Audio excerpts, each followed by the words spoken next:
Olá, alunos! Olá, professores! Tudo bem com vocês? Vamos para mais uma aula de Educação Física. Eu sou o professor Gilvano e nós vamos começar essa aula com aqueles recadinhos. Alunos, não esquece, acessa lá o Classroom, clica no primeiro link, responde a pergunta. Isso confirma a sua presença nessa aula. Bem, como sempre começamos, nossa aula vai fazer uma retomada do conteúdo da aula anterior. Na aula anterior nós falamos sobre o montanhismo. Bem, o montanhismo, a gente viu que é a ação de subir montanhas. Não só chegar lá em cima, mas o percurso por onde você passa até chegar lá em cima.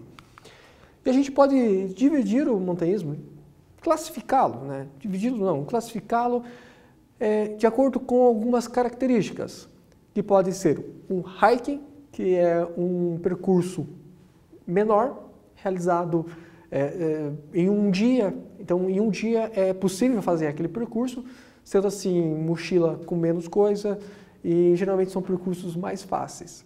Temos o trekking, ou uma travessia. No trekking, já percursos mais longos, necessariamente com camping. Então, a mochila vai ser muito maior, necessariamente vai ter que levar muito mais itens, muito mais coisas para realizar esse percurso. Temos uma classificação chamada de via ferrata. O que é uma via ferrata? Em que você vai ter alguns elementos artificiais colocados pelo homem que auxilia você subir aquela montanha. No caso aqui nós temos grampos presos, na rocha que auxilia o montanhista a subir passando por aquele percurso. Temos a escalada, temos uma aula específica sobre escalada, em que ela é classificada em escalada tradicional, o boulder, o big wall, escalada em gelo e a escalada indoor, que também é uma maneira de se subir uma montanha. Temos a alta montanha, já são montanhas de grande altitude. Dentre elas a gente pode falar sobre o alpinismo, que são montanhas localizadas nos Alpes, montanhas geralmente até 5.000 metros. O andinismo, montanhas que estão localizadas na Cordilheira dos Andes, que são montanhas que chegam até quase 7.000 metros ao nível do mar. E o himalaísmo, que são montanhas acima de 8.000, que fica na Cordilheira do Himalaia. Sendo assim, o montanhismo é a prática de montanhas de até 2.500 metros. Tá? Mais ou menos é a altitude das montanhas que a gente tem aqui no Brasil. São poucas montanhas que estão acima dessa altitude. A montanha mais alta no Brasil ela nem chega a ter 3.000 metros de altitude. Como surgiu o montanhismo? Então, a gente viu que o montanhismo ele surgiu a partir da conquista de uma montanha de maneira esportiva, em que o principal e o único objetivo era chegar ao cume sem um fim secundário. Então, o objetivo era subir de maneira esportiva. Isso aconteceu na conquista do Mont Blanc, que fica a partir da cidade de Chamonix. Isso aconteceu em 1786. Essa montanha tem 4.810 metros de altitude e foi conquistada pela primeira vez por dois franceses da cidade de Chamonix, Michel Pacard e Jacques Balmart. Em 1897, o suíço Matthias Surkenbringer conquistou a montanha mais alta da Cordilheira dos Andes, que a gente viu ali o andinismo. Ele conquistou a montanha mais alta dessa região dos Andes, que é o Monte Aconcagua. Ele tem 6.962. Dentre várias montanhas que foram conquistadas com o passar dos anos, quase todas as montanhas já foram conquistadas naquele período, as principais pelo menos, ainda restava uma montanha que seria o Monte Everest, que ainda precisava ser conquistado por ser uma montanha de grande altitude.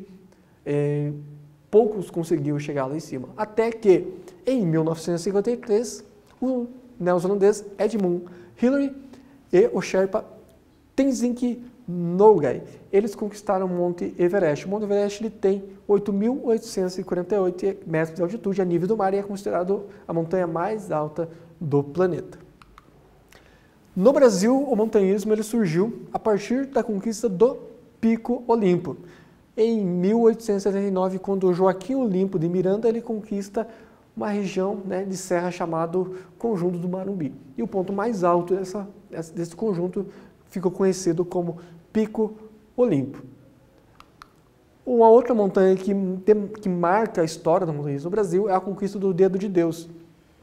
Em 1912, José Teixeira Guimarães, Raul Carneiro e os irmãos Américo, Alexandre e Acácio de Oliveira, eles conquistaram essa montanha aqui, ó, chamado Dedo de Deus. E também é um marco na história do montanhismo brasileiro. Falamos também na aula passada sobre as principais montanhas do mundo, falamos sobre os Sete Cumes e como que ele surgiu. Citamos também o paranaense Valdemar Neklevics, que é o primeiro paranaense a conquistar o Monte Everest e o primeiro paranaense a conquistar as 7 montanhas mais altas de cada continente. Falamos quais eram essas 7 montanhas em cada um dos continentes, né? O Denali, o Monte Aconcagua, o Kilimanjaro, o Monte Vinson, o Monte Elbrus, o Monte Everest, a Pirâmide de Karst ou o Kosciuszko. Tá? Falamos das principais montanhas conhecidas no mundo, falamos do Matterhorn, falamos do K2, que é a segunda montanha mais alta do planeta e considerada a montanha a montanha mais difícil acesso e difícil ascensão. Falamos do Mont Blanc, que já citei anteriormente como a montanha que marca o início do montanhismo no Brasil. E não pode esquecer também do Monte Everest, a montanha mais alta do planeta. Temos as montanhas da Cordilheira dos Andes, são montanhas, muitas montanhas, mais de 100 montanhas que estão acima de 6.000 metros, que praticamente atravessa todo o continente sul-americano, né, ali na região a oeste, né, e falamos das montanhas mais altas do Brasil, né. Citamos aqui 11 das montanhas mais altas aqui do Brasil. O ponto mais alto do Brasil é o Pico da Neblina, que fica no Amazonas, e o Pico 31 de Março também, que fica ali juntinho do Pico da Neblina. Tem o Pico da Bandeira, Pico do Calçado, Pedra da Mina, Pico das Agulhas Negras, que fica no Parque do Itatiaia, no Rio de Janeiro, Pico do Cristal, Monte Roraima, que faz divisa com a Venezuela, Morro do Couto, Pedra do Itatiaia e Pico dos Três Estados. Então a gente não tem nenhuma dessas grandes montanhas, que seriam as mais altas do Brasil, situadas no Paraná. A montanha mais alta do Paraná seria o próprio Pico Paraná, tem 1.887 metros de altura, que seria uma das principais montanhas aqui da nossa região, e o Pico Marumbi também, que fica na região. Falamos dos principais equipamentos. Quais seriam os principais equipamentos? Enfim, são vários equipamentos utilizados pelo montanhismo, mas que a escolha certa de cada equipamento vai depender muito de qual tipo de montanha você está subindo, qual é o tempo que você vai permanecer nessa montanha, o grau de dificuldade, e aí sim você vai selecionar quais seriam os equipamentos corretos. Lembrando que precisam ser os equipamentos adequados, afinal é uma prática esportiva, tem os seus riscos e os equipamentos eles estão ali para auxiliá-los a não ter nenhum tipo de acidente, por exemplo. Falamos também de quais seriam os ônus e os bônus, então quais são as coisas boas e as coisas não tão boas assim, no montanhismo. Citamos os benefícios, né? A própria prática esportiva é um grande benefício. Por outro lado, o impacto ambiental que isso causa na natureza. E como a gente pode amenizar esses impactos, como que a gente pode tornar a nossa presença na natureza algo não impactante assim. O que a gente pode fazer para contribuir? E hoje nós vamos falar sobre o slackline. Tá? O slackline também é uma prática de aventura, que tem a sua origem do montanhismo, que a gente já vai ver mais para frente. Mas antes a gente vai começar com aquelas perguntinhas. Você vai escrever aí no seu caderno e depois a gente vai respondendo durante a aula. Você vai colocar aí e vai tentar responder. Se não souber, não tem problema, vai respondendo durante a aula. As perguntas são as seguintes. Você sabe o que é o slackline? Como surgiu o slackline? Surgiu como? De que maneira? Aonde surgiu? E C. Quais as modalidades do slackline? Você conhece alguma modalidade? Então, anote essas perguntas, daqui a pouquinho a gente já volta.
Muito bem, voltamos e agora vamos lá, vamos entender o que é o slackline. Então, o slackline ele é muito conhecido como corda bamba.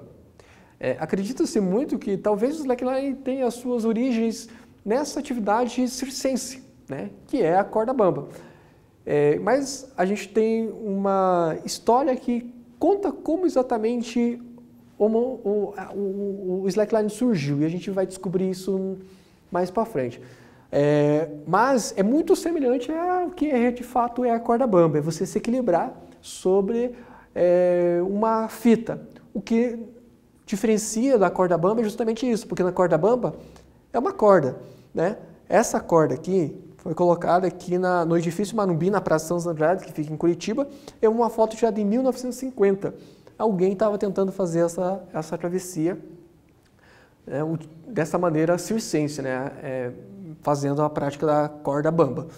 O que era muito comum nesse período, inclusive tem um filme chamado A Travessia, que você pode assistir, que conta mais ou menos o que era essa modalidade circense nesse período. Quem é essa pessoa nessa foto não se sabe, é uma foto tirada em 1950, não se sabe o autor dessa façanha. Mas o que diferencia o slackline da corda bamba é justamente isso, né? É o fato de não ser uma corda, mas sim você vai se equilibrar em cima de uma fita suspensa entre dois pontos fixos. Ou seja, o slackline não é só o esporte, mas sim o equipamento específico para praticar aquele esporte. Então precisa de um equipamento específico, a gente já vai ver para frente imagens que explicam melhor como que é esse esporte. Mas antes a gente vai entender como surgiu, tá? Eu falei no começo da aula que ele surgiu a partir do montanhismo. Como assim a partir do montanhismo? Bem, eu já citei nas aulas anteriores que modalidades de aventura quase sempre surgem porque existia alguma modalidade anterior que alguém praticava e alguém fez alguma modificação e, querendo ou não, surgiu um novo esporte, uma nova modalidade que foi sendo divulgada e conhecida no mundo todo. O slackline não é diferente. O que aconteceu? Nesse período aqui, nos anos 80, tem o Yosemite, é um parque nacional que fica na Califórnia, nos Estados Unidos, e muitos montanhistas vão e ficam dias escalando, subindo algumas paredes de escalada, e quando eles permanecem nessa região, eles precisam de alguma coisa, eles precisam fazer alguma coisa para passar o seu tempo, porque eles não estão escalando o tempo todo. Em algum momento eles estão sem fazer nada, digamos assim. Existe uma história de que, num desses momentos em que eles não estavam fazendo nada, eles estavam no seu momento ósseo, eles começaram a se equilibrar naquelas correntes de estacionamento do parque. E nesse parque tinha essas correntes, eles subiam na corrente e ficavam praticando se equilibrar nessas correntes. Como se estivesse matando o tempo ou estivesse desenvolvendo alguma técnica de equilíbrio, não se sabe muito bem. Com o tempo, essas correntes foram substituídas por algumas cordas, por algumas fitas, e acredita-se que dessa maneira surgiu o slackline. Bem, não demorou muito, eles começaram a levar essas fitas e posicioná-las aonde? Começaram a posicioná-las na montanha, que era onde eles iam praticar o seu esporte, que era a escalada. Então eles subiam e fixavam ela de um ponto a outro ponto. Acredita-se então que aí começa a surgir uma nova modalidade que seria o slackline. E como que ela veio no Brasil? Bem, no Brasil ela demorou algum tempo para chegar aqui.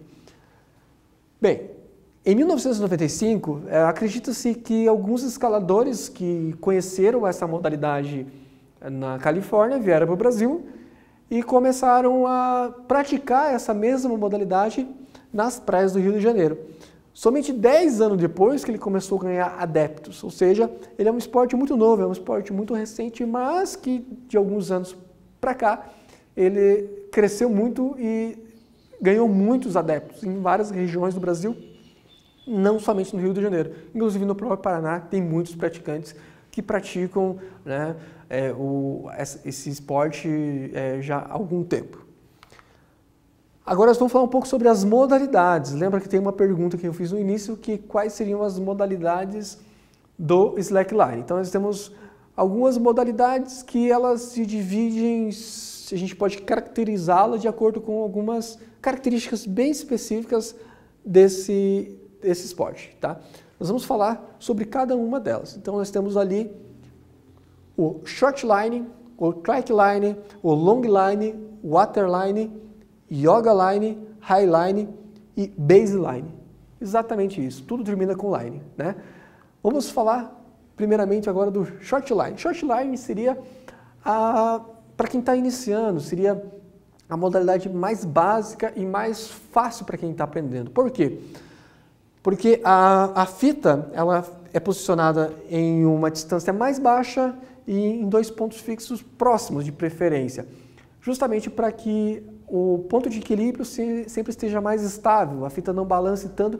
Isso se torna muito mais fácil para que o praticante que está iniciando aprenda a realizar esse esporte. Geralmente isso a gente vai ver nos parques, no final da semana, alguém praticando esse tipo de slackline, que inclusive é os equipamentos de slackline que se mais tem para comprar, porque a maioria das pessoas sempre permanecem nessa modalidade de iniciante, né? Leva um tempo para avançar para algo um pouco mais difícil de ser executado, que é o caso do trackline. O trackline já é uma fita slackline mais específica, ela tem uma certa elasticidade, é necessário que ela tenha uma certa resistência, justamente para que mesmo com a elasticidade ela tenha resistência para realizar os movimentos. E quais são movimentos?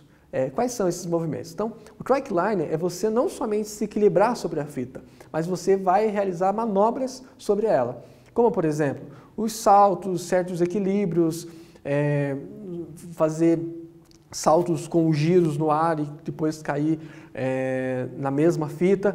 Então isso exige técnicas e pelo menos alguns anos de prática e treinamento, né, para conseguir executar pelo menos essa modalidade do slackline. Temos aqui uma citação aqui bem interessante de uma modalidade que veio como uma variação da modalidade anterior. Então, começaram a desenvolver fitas muito mais longas, né?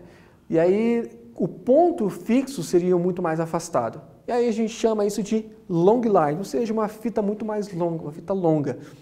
Quais são as dificuldades? A fita ela fica muito mais instável, o que torna a realização muito mais difícil, necessitando muito mais técnica e prática, né? Anos de prática para poder também realizar o long line, afinal a distância é muito maior. Uma coisa interessante do slackline é que o objetivo não é passar de um ponto para outro, mas o objetivo sim é se equilibrar sobre a fita. Então não há necessidade para quem está iniciando essa modalidade se frustrar caso você inicie o seu percurso e em algum momento você não consiga se equilibrar e caia. Não há problema, o objetivo final não é chegar do outro lado. O objetivo é se equilibrar, independente se você está em deslocamento ou se você está parado na fita, mas simplesmente se equilibrar sobre ela. Bem, então esse é o long line. Temos o waterline, que aí vem uma variação bastante nova. Ao invés de você fazer o slackline na grama, no parque, você leva o mesmo equipamento em cima de um rio, de uma piscina, de um lago, na praia, o que torna a atividade muito mais divertida, porque quando você cai, se torna muito mais legal porque você caiu na água. Então, o cair não se torna frustrante, mas sim parte da brincadeira, o que se torna uma modalidade bem procurada nos últimos anos, principalmente nas praias.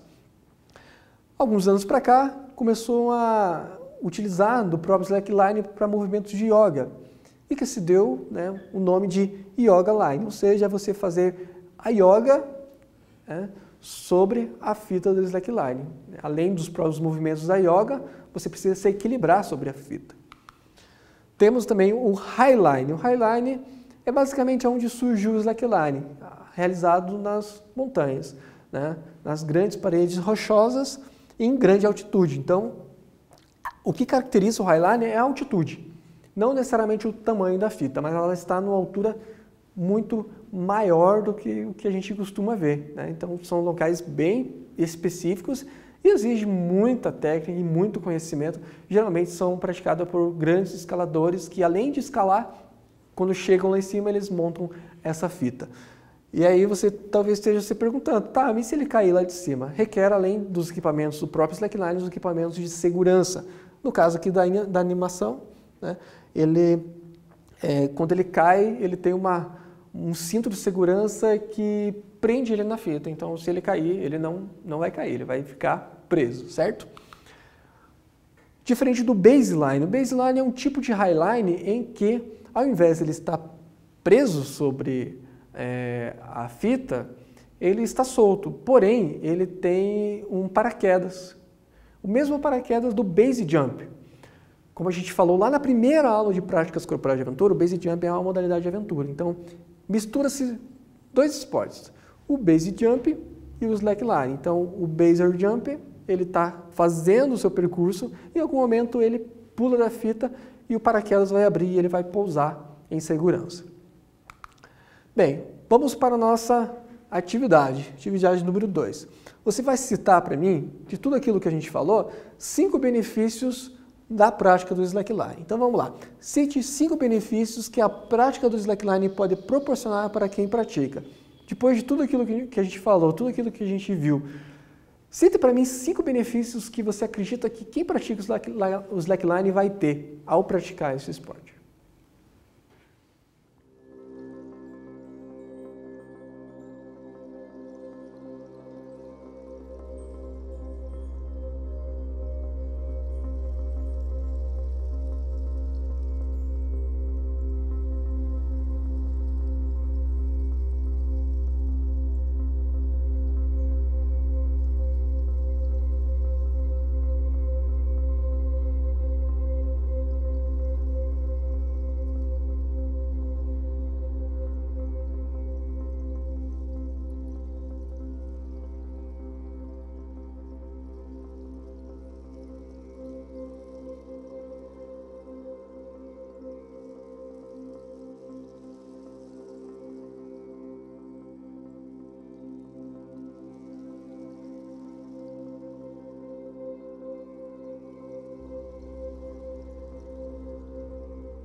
Muito bem, estamos de volta e agora vamos responder essa pergunta. Eu pedi para você citar 5, mas são muito mais que 5 benefícios.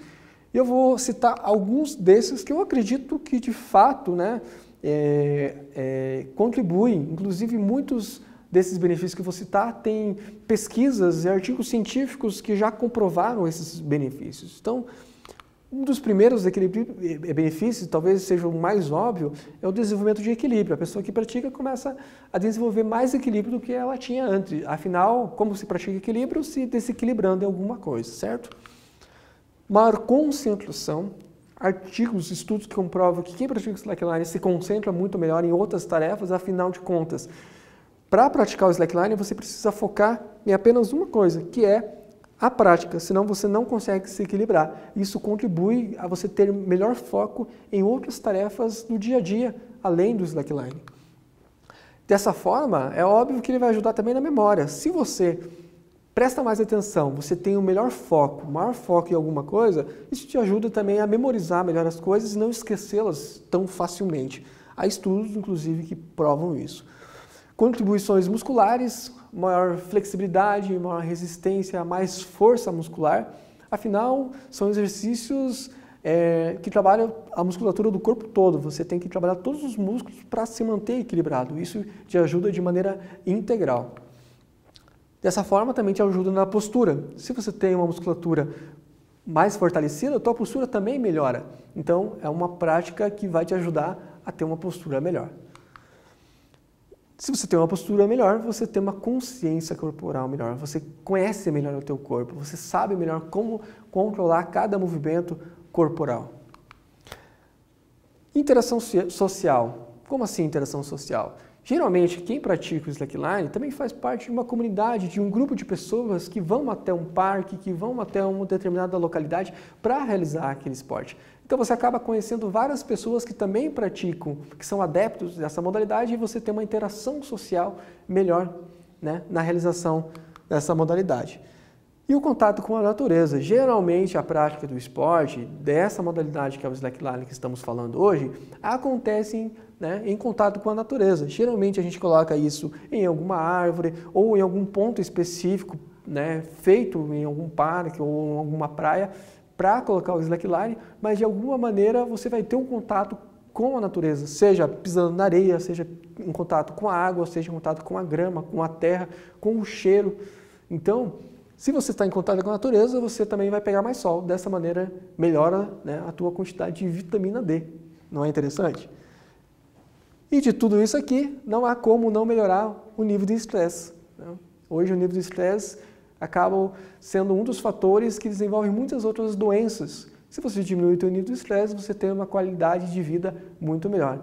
Então, talvez a qualidade de vida seja um dos grandes benefícios da prática do slackline. Bem, esse foi o conteúdo de hoje. A gente encerra por aqui. Espero que tenham gostado dessa aula. Até a próxima.